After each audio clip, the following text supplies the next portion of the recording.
We've all seen the headlines in the news of how somebody lost their life in an act of cold-blooded murder, and it grabs your attention, but have you ever stopped to think about the life of the person at the center of the news story?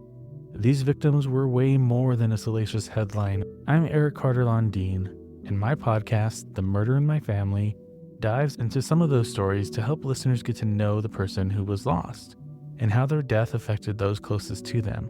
Listen to The Murder in My Family everywhere you listen to podcasts.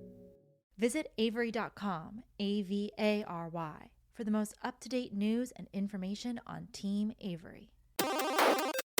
Avery, Avery, Avery, Avery, Avery, Avery, Avery, Avery,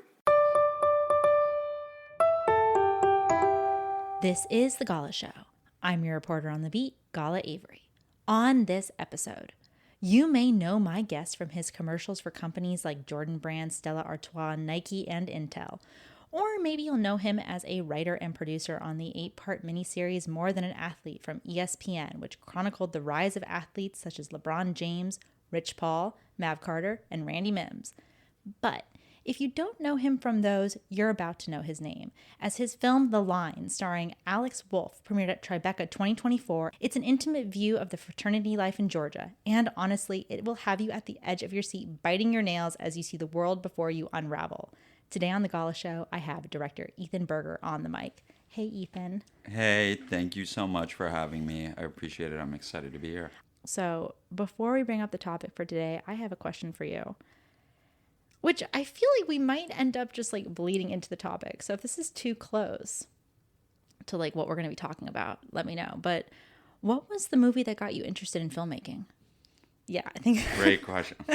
The movie that kind of like made me want to be a director was I saw All That Jazz in when I was a sophomore in college in a musicals class, and the class was taught by this professor, Janine Basinger, who is absolutely incredible. And I went into the class not thinking that I liked musicals, and came out like, loving Fred Astaire movies again. That's amazing. And All That Jazz was a movie I watched in that class that blew my mind, and I know you watched recently. Yeah, we talked about it a little bit before the mic that I had just seen that with my dad on like my little tiny Brooks Sonic, and it was like a magical experience, to be honest. And I feel like movies that get you interested in filmmaking themselves, they can be your favorite movie, but they're not always necessarily your favorite movie. So it's always just, I know what we're going to be talking about, so I'm going to hold off on this a little bit. But maybe this is actually a good time for me to ask Ethan. I always ask my guests for what their topic is and why they decided to choose it. So why don't you tell us what your topic is? My topic is movies I love and movies you love. Yeah, we're going to talk about movies we love. Yeah. But before we bring up the topic, it's time for our commercial break.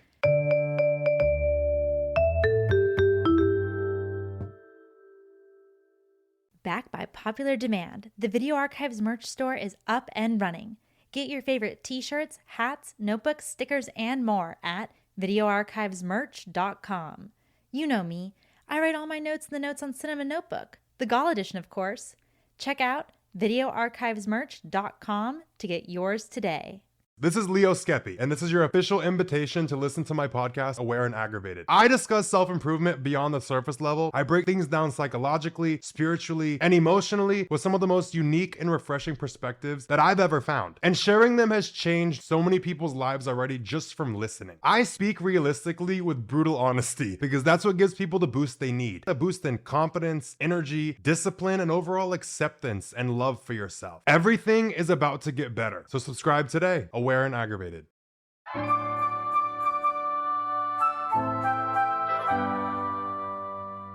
Hey, thanks so much for being a loyal listener. If you want to keep up with me off mic, make sure to follow me on Instagram at Gala Avery.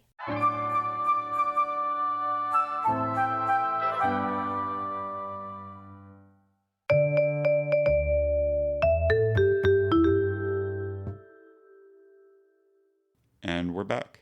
You heard it here. We are talking about movies we both love. So we have 30 minutes on the clock and our time starts now. It was really special because when we walked in here, we started talking about all that jazz like immediately. Like it was just, and when you meet someone that's seen a movie that you love, you form an instant connection, at least in my opinion. Definitely agree. What was your experience like watching the movie? Watching all that jazz, like I mentioned to you, I watched it for another podcast and I had been putting off the movie because I kind of felt pressure to like watch it perfectly. And especially in LA, and you grew up in LA and I grew up in LA, we're so blessed to have all these rep theaters everywhere. And you're kind of told like, oh, you should see it in 35 or, oh, you should see the new 4K restoration. Okay, of course, what I do is I put it off and then I don't have any internet. And then I get a VHS of it and I watch it on a tiny little screen with my dad on the floor. And those are my favorite views. I saw Paper Moon like that. Also, like way back when my dad and I ordered Thai food and we sat in front of a crappy little TV and watched Paper Moon. It was one of the most beautiful experiences I ever had. Well, both those movies are about fathers and daughters. I think my dad and I like to watch father-daughter movies together. I don't know if we plan on it, but it's also interesting. Like his favorite movie is A Clockwork Orange. Yeah. And my favorite movie of all time is Bugsy Malone, which they're both anti-violence films. And so it's funny, like we both have an anti-violence like favorite. But yeah. Have you seen either of those? Yeah. Yeah, of course. Yeah. And it's funny because it's like anti-violence presented through a kind of like anti-hero. Yeah, like definitely through like an anti-hero, like an outsider point of view. Like I saw Bugsy Malone. I watched that movie at least once a year, and I saw it again recently at Videotech had me come and like present the movie, and I got to watch it with friends. And speaking of musicals, like all that jazz, one of my friends that came said, "This is a musical." I was like, "Yeah, Paul Williams does the music. Like, what did you think?" I mean, I feel like musicals are an art, and like if you can get an audience to like, I don't know, like musicals, like if you can get an audience to buy into this idea that like this world can exist where people like communicate through song and dance, it's like a beautiful thing. And I don't know, I think there's a real art to them, and I love music in general, and I don't know. Do you feel, at least I've noticed this, that girls are more like, they accept musicals easier than guys do? Definitely. I feel like guys, like when I'm like, let's watch a musical, they're like, ugh. Like, I don't Yeah. want to do that. I'm like, come on, bro. Like, it's so fun. It's like song and dance. The other one, like musical wise, that I think about all the time, because I'm a huge Phantom of the Paradise fan. But I feel like you're either team Phantom of the Paradise or team Rocky Horror. Do you have like a side or no? No, I've no. You have no side. You're like No. both or none? I'm not like. Which was the first one you said? Phantom of the Paradise. Have you seen it? No, I got to Oh, see you're it. so excited. I'm so excited that you get to see it for the first time. Yeah, I'm excited because I feel like I'm going to get a bunch of good suggestions Yeah. over the course of this. I feel like we both are. I mean, I love Paul Williams in general. So it's like another Paul Williams musical, but it's directed by Brian De Palma.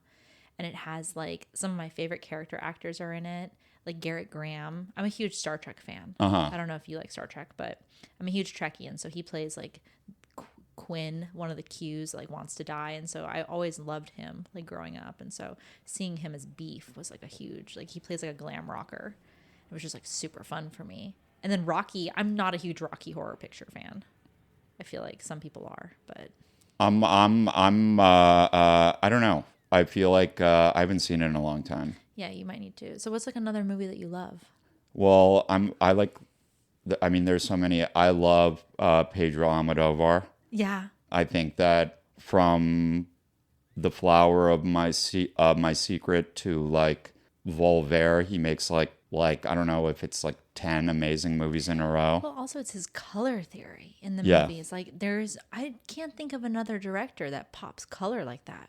Yeah. He did Woman Under the Influence, right? Yeah, Woman on the Verge of a Woman on the, Nervous why did I Breakdown. say Yeah. Woman Under the Influence? Woman It's a on close the, title. It's a close. That's a Cassavetes Both one, yeah. women, yeah.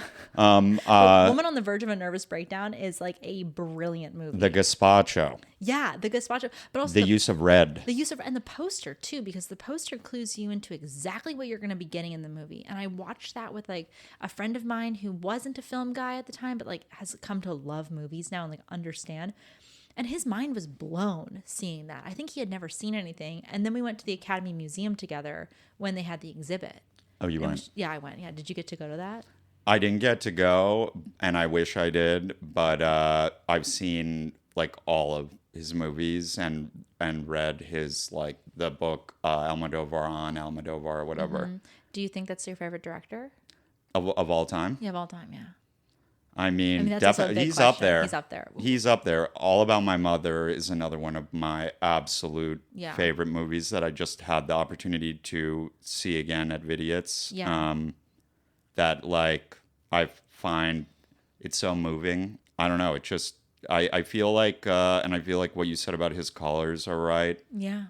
And I think everything just feels intentional and it's like emotionally impactful. He takes a lot of care with his movies. That's the other thing. You can tell there are a few directors that you can just tell that they really love the craft of filmmaking. Like Wes Anderson is another one of them. You can tell that whenever he's making a movie, he's making like a little gemstone. Yeah. Like it's a little trinket, like a little brooch. It's a necklace, it's a bracelet. And he takes such time crafting it. It's a music box. And it's like, it's this beautiful little thing that he makes that affects people in such a big way. I couldn't agree with you more, and I feel like those great filmmakers create their own universe. And I've never been to Spain, but I like in my head, like Madrid is what I've seen in his films. Yeah, and exactly. I'll never forget seeing Rushmore or Royal Tenenbaums at the Sunset Five when I was growing up. Wow. How old were you?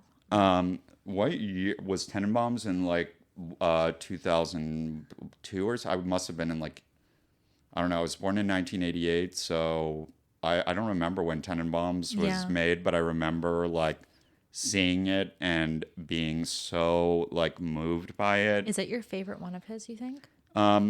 It's so hard to pick. The don't word know. favorite is so loaded, kind of. I know we're talking about favorite movies, but when you have to start ranking pieces of art, because you can something can be your favorite in 1 hour, and then the next hour your mood might completely change, and you might respond to something else differently. Yeah, or as you periods age. in your life. Yeah, as you age. There's some movies that I saw when I was younger that I just did not understand. A really good example of that, and my dad and I talked a little bit about this on Video Archives, was The Loved One. When I first saw that movie, I could not understand what they were saying. I needed subtitles, honestly. The English vernacular that they were using, and it's all post-dubbed. And I watched it, I was writhing in my seat. I was like, I hate this so much. And I watched it as an adult, and I love the movie. Yeah. It's so good, and just the use of black and white, and just the whole the discussion on what Los Angeles is. That's just the film industry is the same as the funeral industry. I love it. And how do you think that your age influenced the way you viewed it? I think I got better at watching movies. I think you can passively watch a movie or you can actively watch a movie. And I think actively watching a movie is something anyone can do, but you have to exercise that kind of muscle in your body.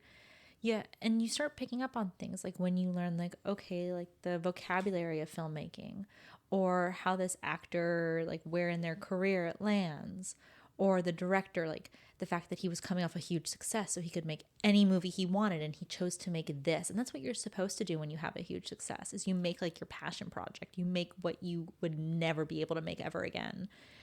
And as I've aged, I've just grown more admiration for people that actually make movies, because so many of us dream to do that. And we say we're going to make one. Or on the flip side, there are people that are constantly judging people for their movies. Oh, that wasn't very good, or that whatever. But it is so hard to make a movie. Totally. It is people don't realize how hard it is. It's like going to, we always joke, like, it's like going to war, basically. Like, you're like in the trenches. Like, you don't know, like, if you're going to make it another day.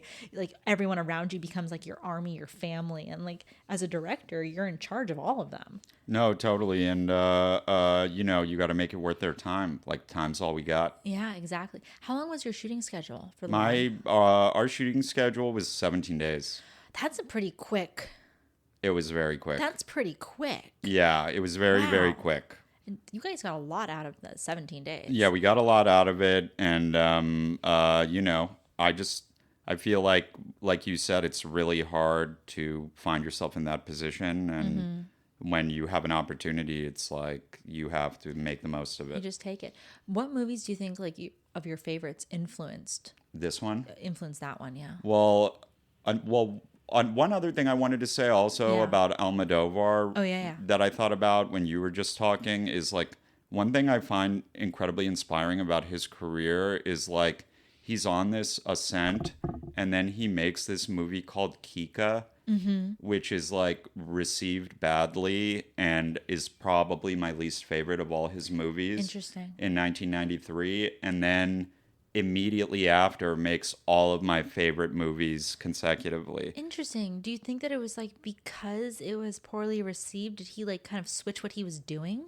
Did he like course correct? I mean, I do think that maybe like the characters in his movies become slightly more sympathetic after, but I also am just inspired by somebody's like will and their like commitment to keep going and to be better and to like not be dissuaded by, you know, a bump in the road. That's also the thing. It's like there are going to be bumps in the road. And also, artists make art for different reasons. I was talking with a painter that I met the other night, and we were talking about like how some people, they make art for the money, and then some people make art just to make it. Yeah.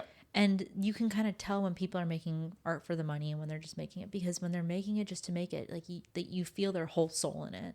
And they'll do it whether they have like, it's a piece of trash and they're like putting ketchup on it, or whether it's like the most expensive canvas with the best paints. Like they're still going to paint. I love people who do things because they have to. Yeah. And like also, you know what? I just saw The Brutalist. Oh, I haven't seen that yet. Is it good? It is so good. Okay. I'm going to have to go see it. Is it still in theaters? It hasn't come. It's going to come out on great. December 20th. Okay. And I saw it last week, and I was so inspired by it. Wow. And Brady Corbet, who directed it, like I feel like really went for it, and you could, I don't know, it just felt like an epic, and I'm excited for you to see it. That's amazing, though. I love one movie that I saw, and I actually got to talk to Giovanni Ribisi about this yesterday. I talked with him, or the day before, but he's the DP of Strange Darling, which was insane to me that like Giovanni Ribisi, the actor, is the DP of Strange Darling, and Strange Darling is shot entirely on Kodak, and I'm like a huge film nerd, film like photography nerd. And so to hear that like he's like shooting on like Kodak 35 and then like 4 different like stocks, I was like, oh my God, I felt so inspired because I was like, look, film is not dead. There it is right there on screen. Plus, he doesn't have to do that. He doesn't have to. Not only, there's so much, I'll tell you even more about it later because I don't know how much I can tell you like on mic, but it was just inspiring and like just like being like, I love being inspired by media. There's nothing worse than watching a movie and feeling ambivalent about it, because I don't care if I hate a movie. Yeah. If I hate a movie, at least I feel something. Yeah, I want to know what I'm supposed to feel. You want to know what you're supposed to feel? I mean, I feel like whether or not I like that feeling is subjective, but I like knowing the way it's meant to play out. Yeah. Or just like the way that, well, I mean, I guess there are instances where that's not true, but I think a movie that like really influenced me, or this movie, is like Mean Streets. Yeah, I see it. It's also like the color grading. Yeah. that you guys did, like the kind of gritty color grading. But it was interesting because I watched it and I enjoyed myself. I enjoyed myself, but like also like, you know, when you're like watching a movie and you know something bad is gonna happen, Yeah. and you're waiting for it and you're waiting for it, and like you have that pit in your stomach and you almost can't watch, like you almost have to look away. It's like a train wreck. It's a train wreck. Okay, that's a bad example though, because I mean, well, I love train crashes. I feel so funny. I was telling my friends because they know, like, I love this movie called The Train Killer. It's like some Czech movie about Sylvester Matuszka. I hope it's Czech. God, they're gonna come for me if I got the country wrong. But about this guy Sylvester Matuszka who exploded the Orient Express, and there is like one of the coolest train crashes I've ever seen in a movie because they actually derailed a train off of a bridge. They demolished the bridge for the movie, and it is gobsmacking. And I love that movie. And I've noticed that I love movies that have trains in them. I love the transitory nature of trains. I love what trains symbolize. I love that a train going into a tunnel can symbolize that the couple's having sex. I love that it's like when trains derail where you're going. I don't know. I love it. I love a train Me crash. too. I sound crazy that I'm like, I love a train derailment, but I really do.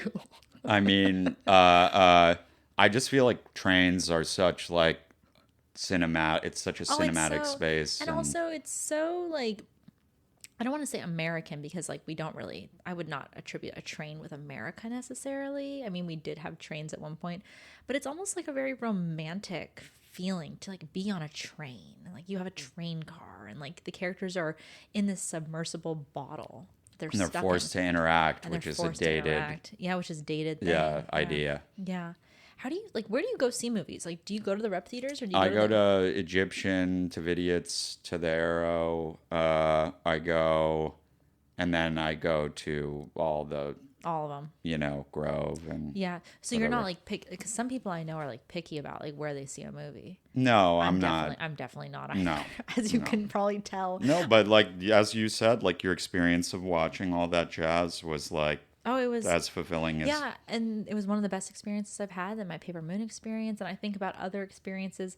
I kind of like an imperfect experience a little bit when I see something because it gives you something to talk about with the people you're with afterwards, like.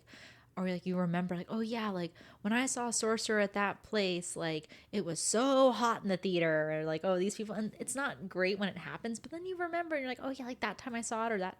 Are you a repeat viewer of movies? It depends. I mean, I'm actually curious. Like when you watch all that jazz with your father, you were saying at the end of the movie it was like emotional. Oh yeah, we were like crying, and my dad will sing it, and we'll start crying together, just remembering the ending of the movie. And what do you think made you emotional? So emotional. I think there's like a few things. Like we talked about like the father-daughter aspect. Like I love that it's a father-daughter story, and like I love the backstory that Bob Fosse, like actually while he was making Chicago, right, had, I think it was a heart attack, and found out that the producers would have actually made money on the play if he had died. And so like he was basically making it about that.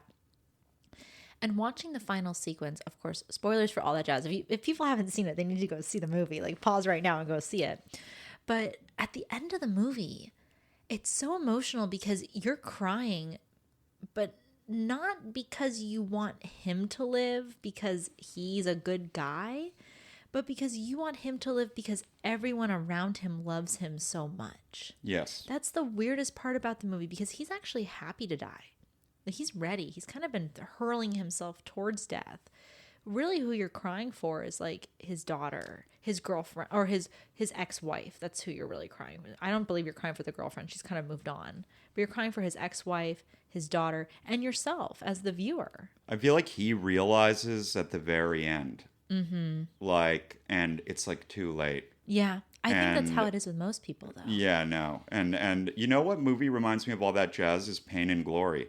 The Almodovar movie. I don't know if I've seen that one of his. It's very like it's based on himself, like All That Jazz is, and that's why I think All That Jazz is such an incredibly like brave movie because it's clearly him.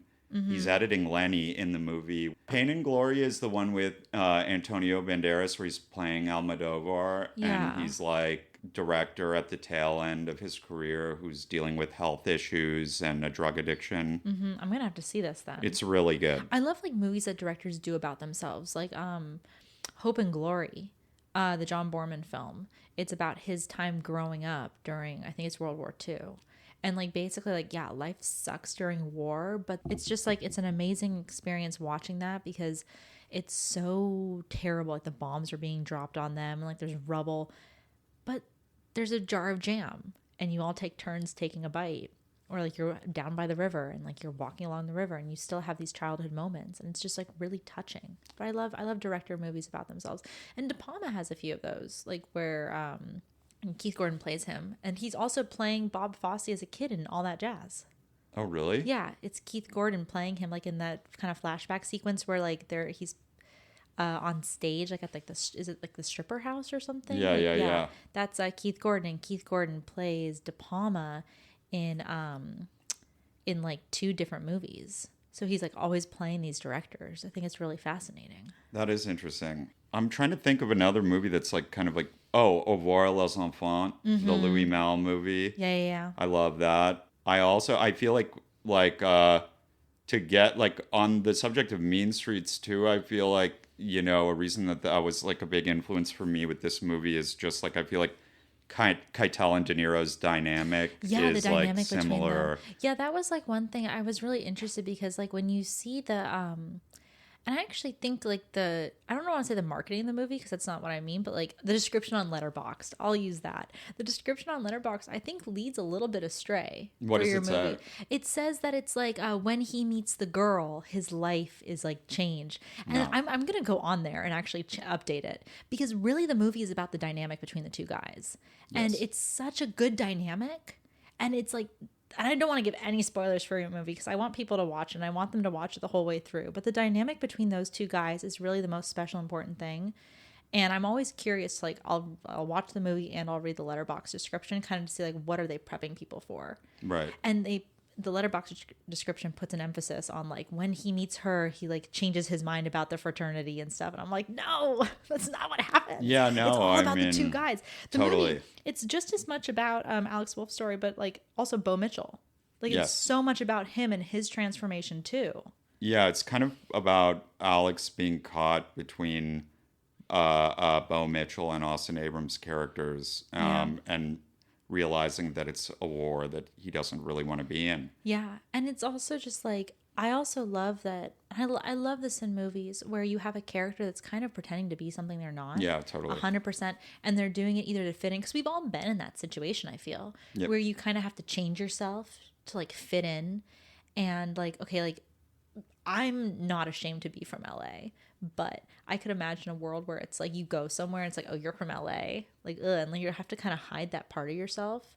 And that's like what he has to do. Like he's from Florida, but he kind of is just pretending like I'm not really from here. And I mean, I feel like at that point, like in your life when you're at college and you're alone for the first time and you know, nobody has any context about who you are. about who you are, about who your family is. I mean, I think like one scene that I really love in the movie is the one where she asks him about his family and his family. dad. Yeah. And you realize that his father's passed away, and that nobody in the fraternity has asked him about that. And I also love when it's like, oh, is it just you and your mom? No, I have a sister too. She's pregnant. Yeah. It's like, does that make you like her more? Totally. He like But acts like that's like But I like that, like, he's also giving her that information because he's trying to show, like, I trust you enough to, like, share these personal things with you that, like, these guys don't know. and he likes that she's asking. Yeah, that she's asking. And it's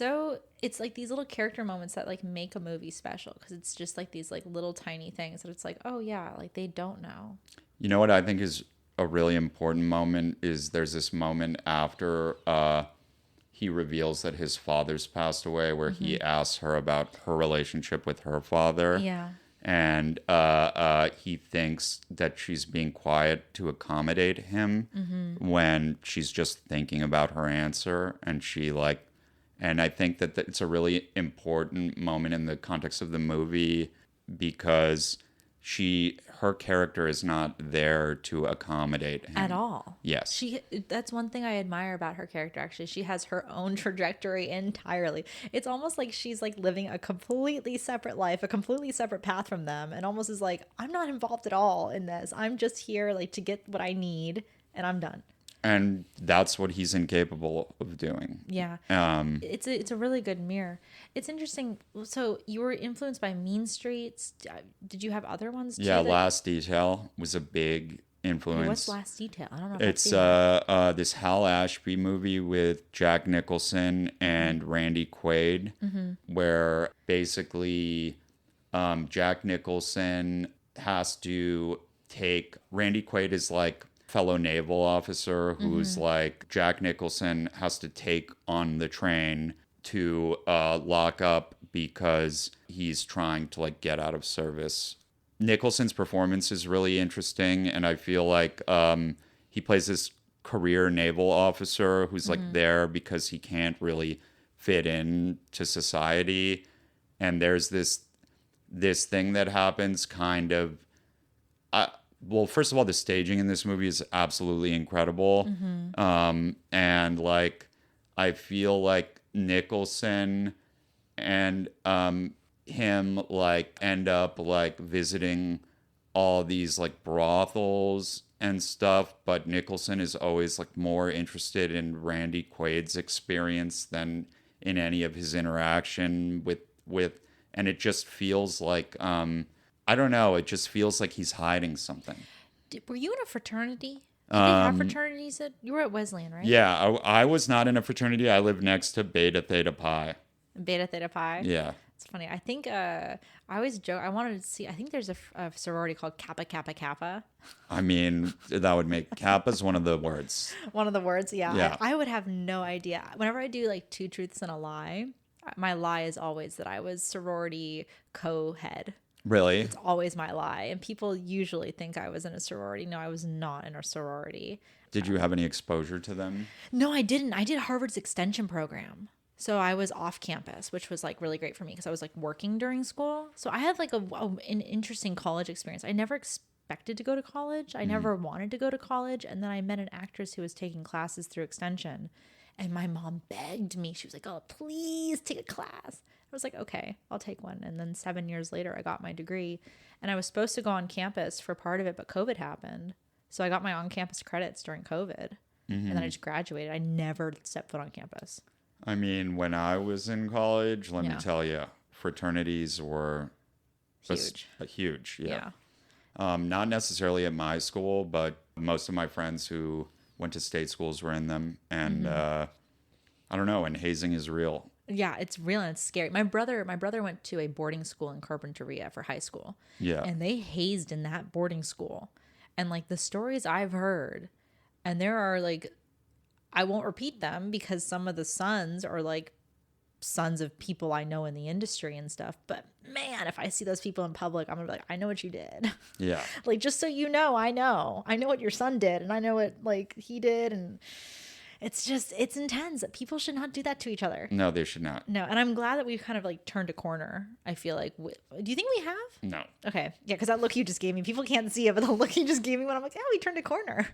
I mean, I'm not sure we have. Like, think that's like kind of like the epicenter of social life on most college campuses, and they're still segregated. You know.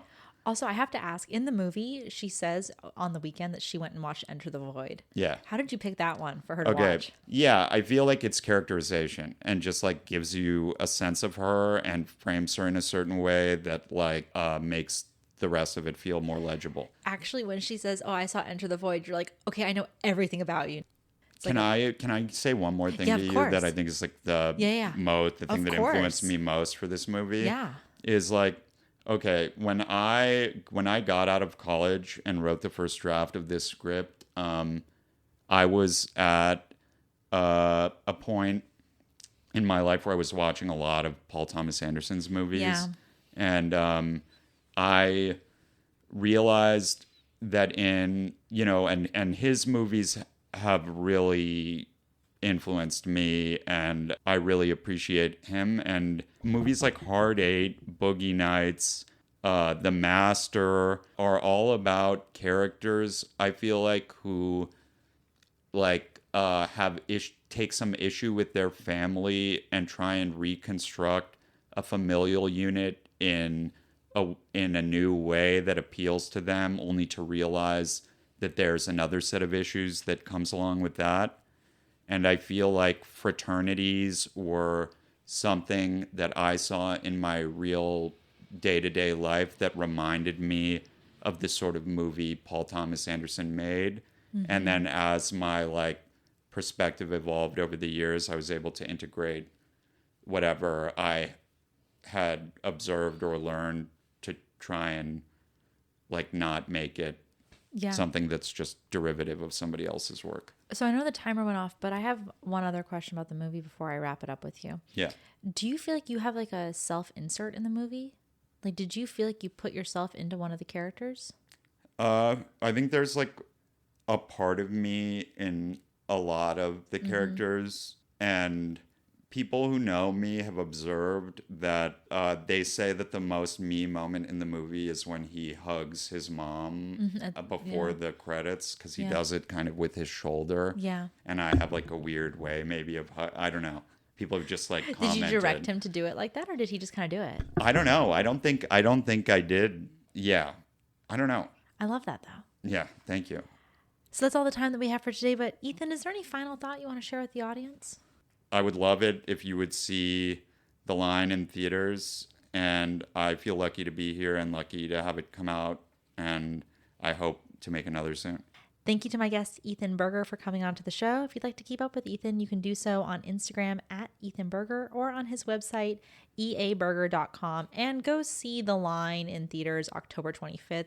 Take your friends, go out to Yard House afterwards, enjoy it. It's a movie. It's fun. It's not, I keep saying it's fun, but it's because I like these uncomfortable moment movies, which like I love The Tenant. Like Roman Polanski's The Tenant. Like I'm biting my fingers during it, but I mean, we want, it might be like uncomfortable or like a mirror but hopefully you'll be happy you saw it. Yeah, well, I sure was. So thanks again, Ethan. And I'm Gala Avery, and this has been The Gala Show.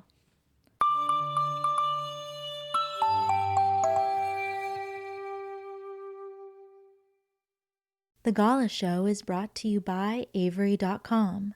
This episode was executive produced by Roger Avery and produced by Gala Avery. Music composed by Andy Milburn. As always, I'm your host, Gala Avery. Copyright 2024, all rights reserved.